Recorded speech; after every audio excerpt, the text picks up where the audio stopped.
নমস্কার বন্ধুরা, প্রিয় প্রিয়ম চ্যানেলে সবাইকে স্বাগতম। চলে আসলাম আবারও নতুন একটা রেসিপি নিয়ে। বন্ধুরা, আজকে আমি বানাবো দুর্দান্ত স্বাদের ঢেঁড়স আলু টমেটো দিয়ে এবং সাথে ডিম দিয়ে নতুন একটা রেসিপি। এটি খেতে বন্ধুরা কিন্তু দুর্দান্ত হয়। এরকম ইউনিক একটা রেসিপি যদি তোমরা না খেয়ে থাকো, অবশ্যই একবার ট্রাই করবে। সকল বন্ধুকে অনুরোধ করবে একটা লাইক দিয়ে ভিডিওটা দেখা শুরু করবে। আর রেসিপিটি বানাবার জন্য এখানে দেখো আমি কড়াই বসিয়ে দিয়েছি। কড়াইতে দিয়ে দিয়েছি তেল, পরিমাণ মতো তেল গরম হয়ে যাওয়ার পর দিয়ে দিয়েছি কেটে রাখা ঢেঁড়সগুলো। ঢেঁড়সগুলো দিয়ে আমি এটাকে একটু হালকা ভেজে নেব।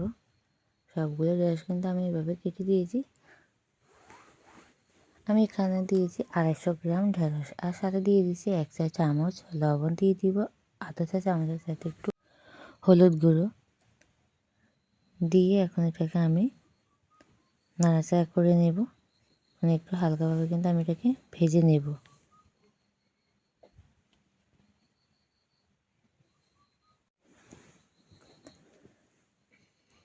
প্রায় আমি এটাকে 3 মিনিটের মতো কিন্তু ঢেঁড়সগুলো ভেজে নেব।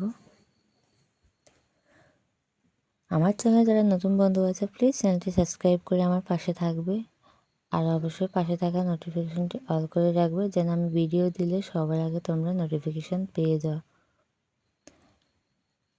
আর দেখো এখানে কিন্তু আমি ঢেঁড়সগুলোকে হালকা ভেজে নিয়েছি, আর এখন ঢেঁড়সগুলো আমি নামিয়ে নেব। সবগুলো ঢেঁড়স আমি কিন্তু নামিয়ে নিচ্ছি।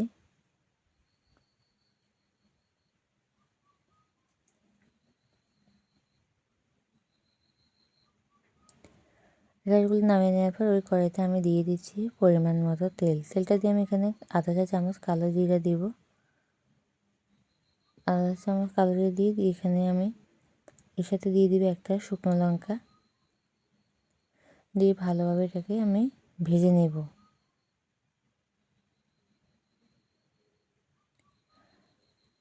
ভেজে নিয়ে আমি এতে দিয়ে দেবো একটা পেঁয়াজ বাটা, আর সাথে আমি 4-5টা কাঁচা লঙ্কা দুটো খুব ভালোভাবে আমি এটাকে বেটে নিয়েছি। অবশ্যই কিন্তু এখানে বাটা পেঁয়াজটাই ব্যবহার করবেন। দিয়ে খুব ভালোভাবে আমি এটাকে কষিয়ে নেব, যেন পেঁয়াজের মধ্যে কাঁচা ফ্লেভারটা চলে যায়। তারপর এখানে আমি দিয়ে দিচ্ছি আধা চা চামচ রসুন বাটা, 1 চা চামচ আদা বাটা, দিয়ে খুব ভালোভাবে মশলাগুলোকে আবারও কষিয়ে নেব। মশলাটা কাঁচা ফ্লেভার যাওয়া পর্যন্ত এটাকে আমি একদম লো টু মিডিয়ামে রেখে কিন্তু মশলাটা কষিয়ে নিচ্ছি।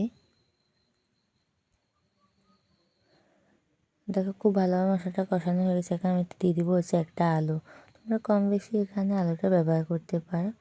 আমি এখানে একটা বড় সাইজের আলু দিয়েছি, সাথে দিয়ে দেবো একটা টমেটো, দিয়ে খুব ভালোভাবে এগুলোকে আমি আবারও মশলাটার সাথে কষিয়ে নেব।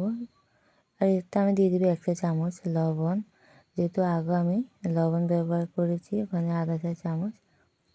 আর এখানে দিয়ে দেবো আধা চা চামচ হলুদ গুঁড়ো। লবণটা কিন্তু বুঝে দিতে হবে। তারপর আমি আধা চামচ হলুদ গুঁড়ো দিয়ে দিয়েছি। দিয়ে দিচ্ছি আধা চা চামচ জিরে গুঁড়ো, আধা চা চামচ ধনে গুঁড়ো।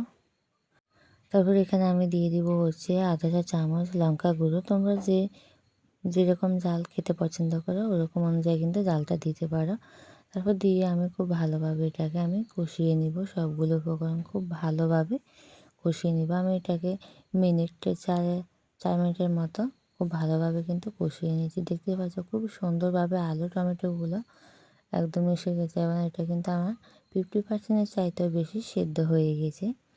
আলু আর টমেটোটা তো দেখতেই পাচ্ছ খুবই সুন্দরভাবে কিন্তু এটা হয়ে এসেছে। আর এখন আমি এর মধ্যে দিয়ে দিব পরিমাণ মতো জল। জল দিয়ে আমি হালকা একটু নাড়াচাড়া করে নিচ্ছি।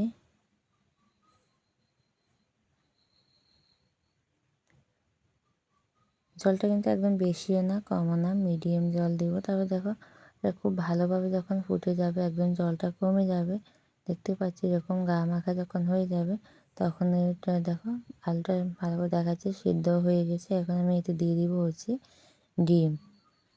আমি এখানে দেখো একটা ডিম দিয়ে দিচ্ছি।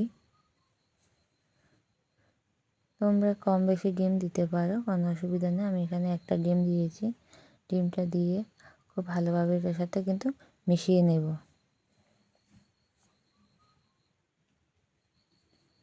খুব ভালোভাবে আমি কিন্তু মিশিয়ে নিচ্ছি ডিম দিয়ে।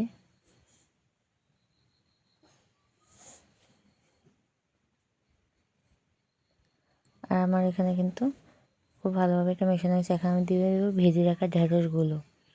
ভেজে রাখা ঢ্যাঁড়সগুলো এর সাথে দিয়ে খুব ভালোভাবে এটাকে আবারও মিশিয়ে নেব।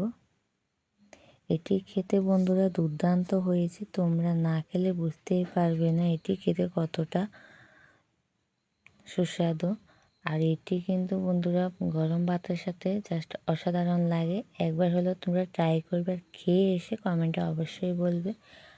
আর সকল বন্ধুকে অনুরোধ করবো প্লিজ একটা লাইক দিয়ে ভিডিওটা দেখা শুরু করবো, কেউ স্কিপ করবে না। আর দেখো আমি একে 2 মিনিট নাড়াচাড়া করে তারপরে এতে আমি দিয়ে দিচ্ছি জল, পরিমাণ মতো জল দিয়ে দিয়েছি। দিয়ে এটাকে আবার হালকাভাবে একটু নাড়াচাড়া করে নিচ্ছি। আমার চ্যানেলে যারা নতুন বন্ধু আছে প্লিজ চ্যানেলটি সাবস্ক্রাইব করবে, আর তোমাদের সুন্দর সুন্দর কমেন্টে বলে যাবে কেমন হয়েছে। তোমাদের একটি কমেন্ট, একটি লাইক আমাদের কাছে অনেক গুরুত্বপূর্ণ। এরকম নিত্য নতুন ভিডিও বানাতে সত্যি খুবই আনন্দিত হই। আর দেখো এখানে কিন্তু আমার রান্নাটা পুরোপুরি কমপ্লিট হয়ে গেছে।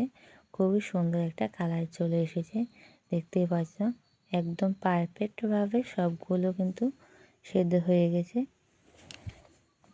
একদম শেষে আমি দিয়ে দেবো আধা চা চামচ গরম মশলা গুঁড়ো, দিয়ে আবার এটাকে নাড়াচাড়া করে নেব।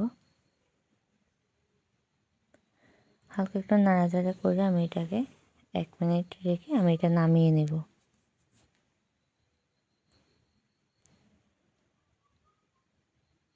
কে কোথা থেকে আমার ভিডিওটা দেখছো অবশ্যই কমেন্টে বলে যাবে।